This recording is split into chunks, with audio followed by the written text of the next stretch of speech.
Hello, hello, hello mga kakidis. Welcome back sa aking channel. Ari na naman ang inyong feeling vlogger. So, subong mga kakitis, ipakita ko sa inyo kung anong pinagkakaabalahan namin dito sa aming bahay, sa aming munting bahay, kung saan nasa kami. Umaaligid na naman ang mga gwapong nandoon. Kung feelingan.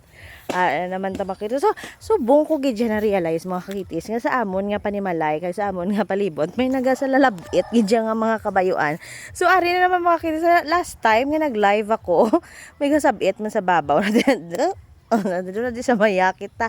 No, nga ang bata ko yung mahilig. So buong ang mga daan nga mga bayo, syempre mabakal patabala tarapo kung pwede naman ang mga daan nila nga bayo. Pero mabalik kita sa aton nga topic sa subong adlaw. Galayo ang topic natin. So subong nga adlaw mga kakitis, amo ni ang pinagkakaabalahan namin ngayon. Ara to si Habi Charan! Na tapos ang pinagkakaabalahan namon amo na di siya nakita nyo amat-amat na gid mga kakitis. So ang plan gid namon mga kakitis is to make a mini na tawag naton be, mini ganini garden, mini garden kung sa nakapatubo na kami mga kakitis. Ay na siya, medyo tambok pa lang kay kung tambok ako na. So medyo tambok ng amon mga ginpananom diri nga kita niya mga kakitis. Kitaon man da hindi ara siya mga kakitis.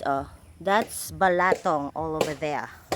Balatong, and of course ari sa may paanan ng ating mga paa. Ara iya mga galaway-laway na balang dahon tawag para sa laswa be? Tugabang mga kakitis.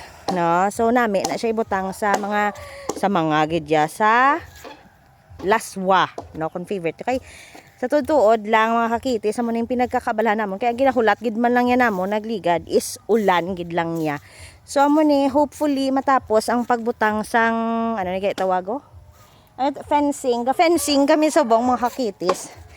So ginakudala namon para hindi masulod sang amon nga baka kag sang kanding nga mga masabad nga wala obrahon kundi mangaon sa mga pinananom namon. So subong amo ni siyang pinagkakaabala namin.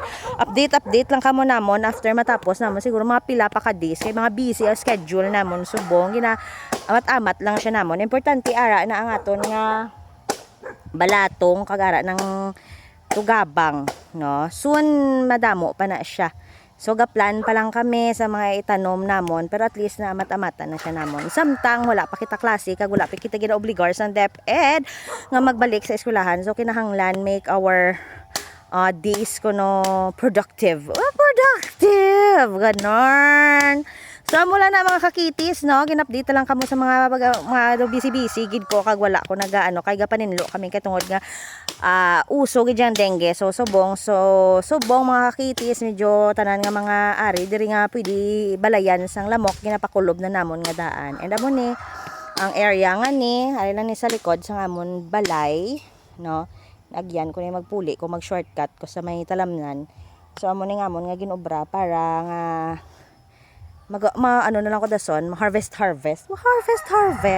amo na siyang ginaplan namon. So damo pa kami dapat kayuhon dere kay ginamat-amat pa lang namon pang damo pag idya kalayuhon mga kakitis So ginamat-amat pa lang siya namon kay basi mga next week Monday kung makasaylo na namon ang mga ginpananom maplastar na gid siya namon. So update lang kamo dason mga kakitis kung okay na ang amon nga mini garden. Kay sa sunod ang plano namon, kita nyo tong lapad ng area dito sa balay to sang amon nga kanding kag baka. So sa kilid na may lapad pa nga area. So ang plano namon ganda green minded lang tayo hindi checka. So green thumb balahaw kung ma-check natin kung green thumb kita. We are planning magpalawak-lawak sa amon nga garden. Magpalawak-lawak sa amon nga garden. Syempre, pero do hindi ta kapatama gid kay may mga kabakahan kita kag kakandingan diri no. So hindi na sila kung kapag gusto kaon. So mula na mga kakitis, thank you so much for watching. Please do subscribe on my YouTube channel. Sa mga wala pa naka-subscribe sa aton nga YouTube channel, sa nga wala pa palihog lang ko like na lang dayon sang aton nga vlog. comment ka mo dira, react ka mo dira. Thank you so much everyone for watching my video.